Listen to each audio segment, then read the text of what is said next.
Hey YouTube, welcome back to Eddie's Speed Garage. I'm Ed. It's my 92 Z28. I'm going to show you how to go from the dinky 10.5-inch rotor single piston setup to the 98 to 2002 Z28 brakes with the dual piston calipers. We're going to show you the passenger side and we'll get started. Alright, just to let you know what you're going to need here. First, you're going to need the rotor.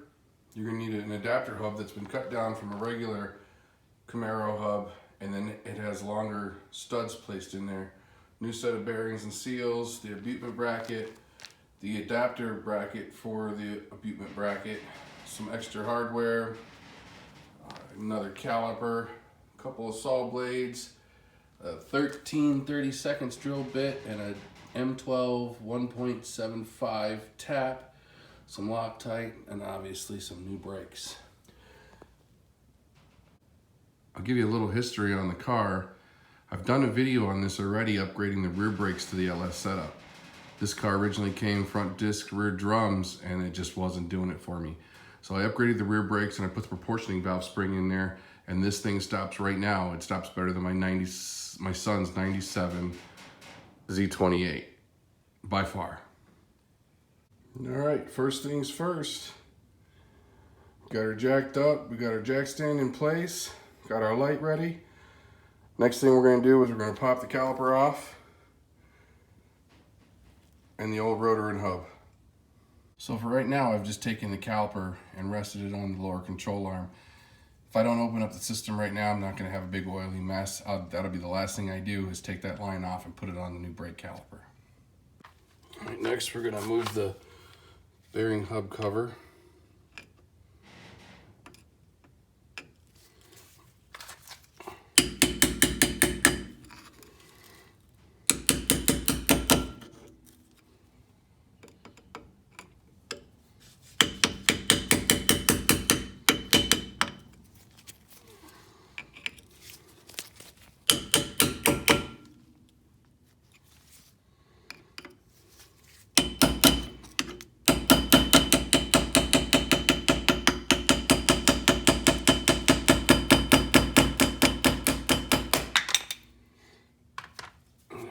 Easiest way to do that. Next, we got to pull this cotter pin. Plenty of grease in there.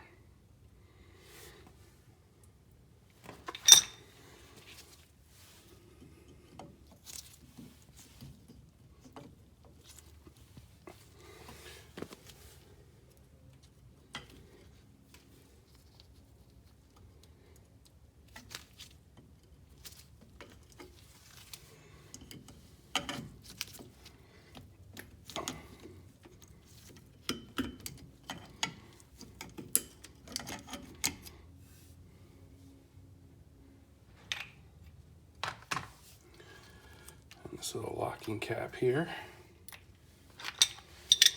Next we'll pull the nut.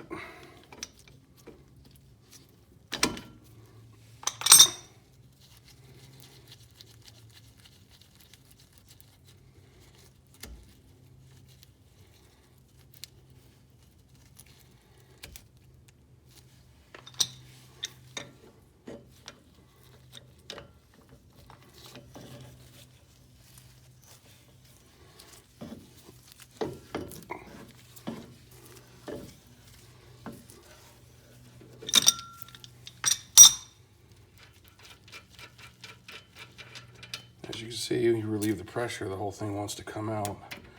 Then you have this tabbed washer, fits in a little groove here. And then your old, what looks like to be original GM outer bearing. Now this will come straight off.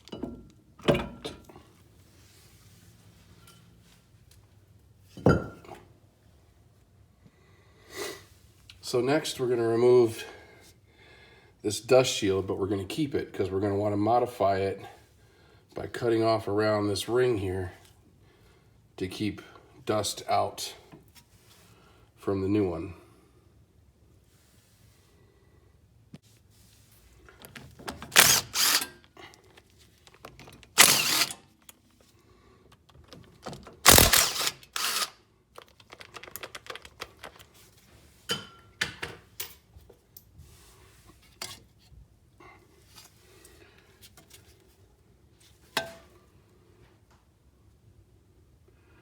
So we'll be cutting all of this, and we'll be keeping that hole to hold on from now on. So next up, what we're gonna do is we're gonna cut this off and cut this off. These are gonna be the new mounting holes for our bracket, for the abutment bracket.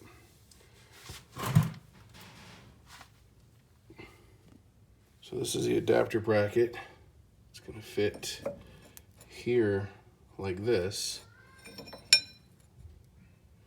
And all this other stuff is gonna be in the way there. So let's get started. Something I also wanted to mention is some people recommend cutting this steering stop off. I'll see. If I have to do it, I'll do it. If not, we'll just leave it alone. So that's the abutment bracket just set in place, just so I can mark some lines on where I want to cut.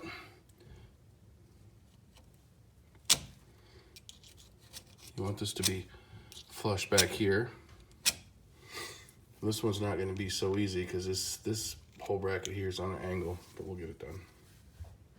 All right, so I'm about to start cutting. It's going to be hopefully not a long, slow process, but I'm just going to show you what I'm going to use. I'm going to use a Sawzall. I'm going to get in there and cut straight down that line. Looking at the way the steering stop is designed, this can come off.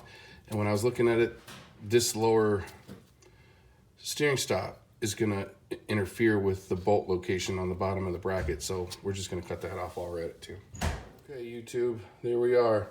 Point of no return. And I got this DeWalt 12 or 14 tooth per inch saw blade, and it cut through it like a hot butter knife through a cheap steak, but it only took me about 45 seconds or so. So next we're going to modify the upper bracket, which is twice as long and twice as scary looking, but I'll be right back. I highly suggest that you take the clip out of here and move your brake line out of the way, because yeah, you don't want to mess up and have to buy a new brake line, even though they should be stainless steel on here now. Here we go, and get ready to make the cut. All right, so after getting that cut off, it's absolutely necessary to take that bump stop part off. This is just a partial mock-up. It's got 2 bolts holding the abutment bracket in, or the adapter bracket, and the abutment bracket only has 1 in there holding it on right now. But so far, if it wasn't for the videotaping, I'd be a lot further ahead, but it's not been very difficult.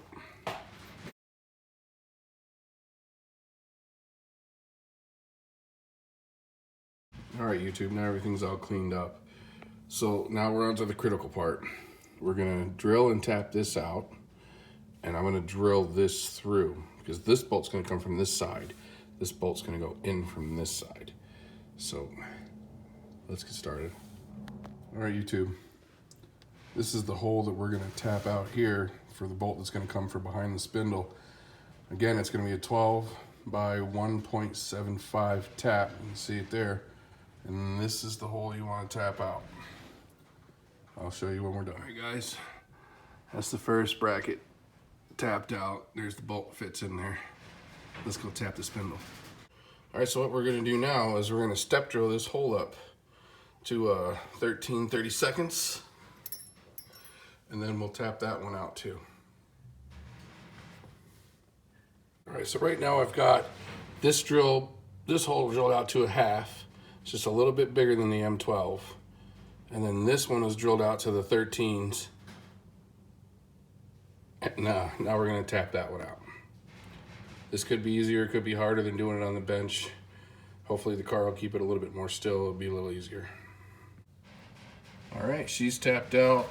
Now I'm gonna attach the bracket pretty close to permanently. Just wanted to give you guys a quick look on the size difference.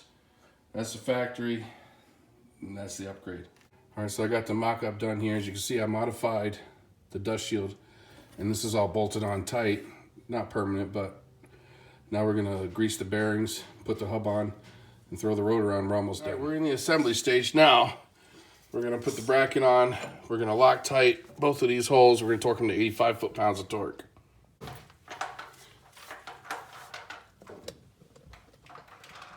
All right, here we go. Let's get them torqued down.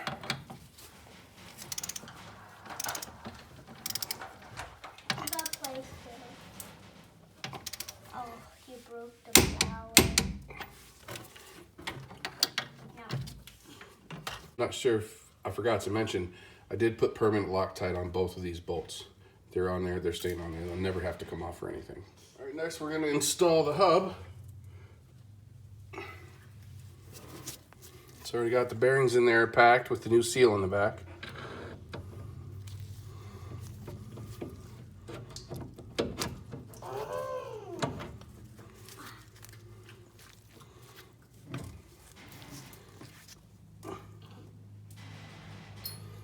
Follow up with the lock washer there. Put the nut on it.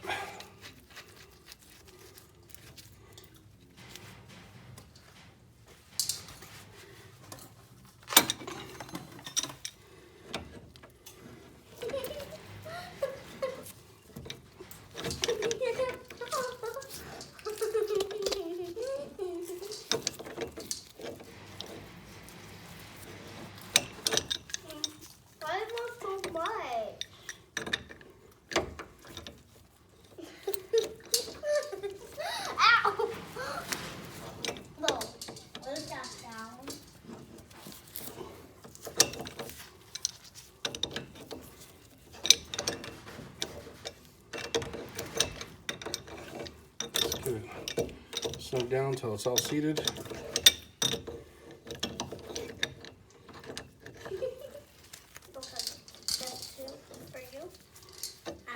Just now. It's very difficult to turn.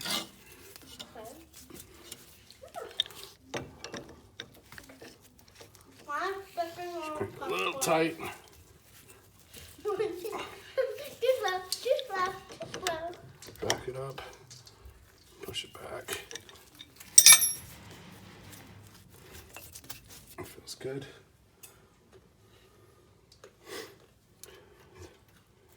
Locking nut in there.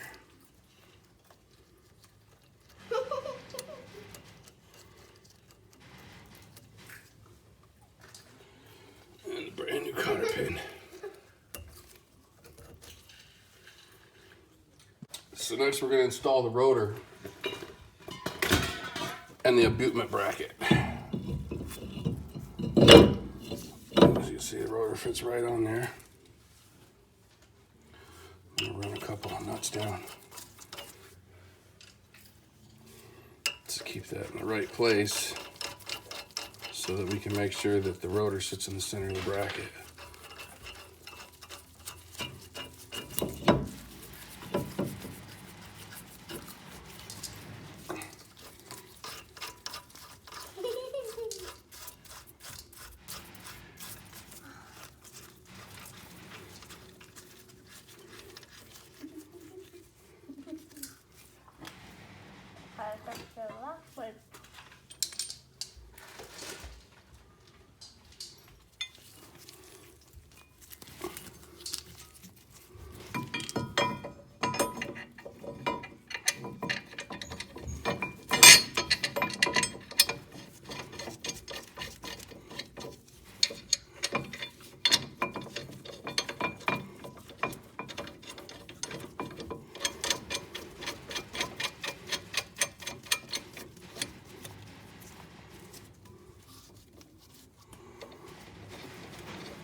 So before we even get all the way in, we can already tell that the rotor is sitting right on that abutment bracket on this side. So what we're gonna end up doing is we're gonna put a washer between the bracket and the abutment bracket, and then we'll be all set. If that's a good angle, now you can see that there's an equal amount of distance between here and here on the rotor. We're centered, we're good. All we have to do now, install the caliper, hook up the brake line, and we're finished.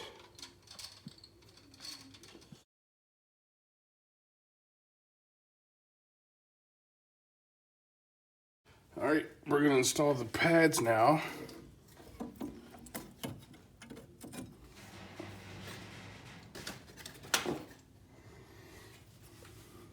The calipers are, or the pads are in. Now we're gonna pull the caliper over top. You see, there's a big one. And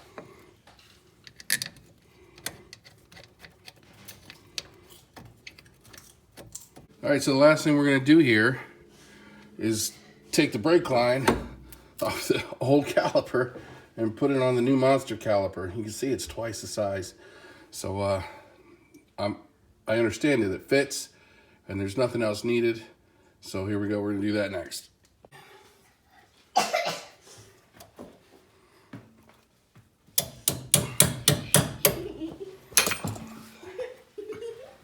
All done. All right, YouTube. We got the whole brake installed. The brake line was able to be used with the newer brake line bolt. Everything seems to mount up pretty good. I guess the last thing we'll need to check is to make sure the wheel fits and spins, which I think it should. You can sneak a peek in through there. You can tell that there's plenty of clearance back there. She spins nice and free. There's no rubbing or scraping at all. I think it's going to make a big difference. Last thing I'll have to do is bleed the brakes, and we'll be all set to go after I get done with the other side. Like and subscribe. We'll see you in the next video.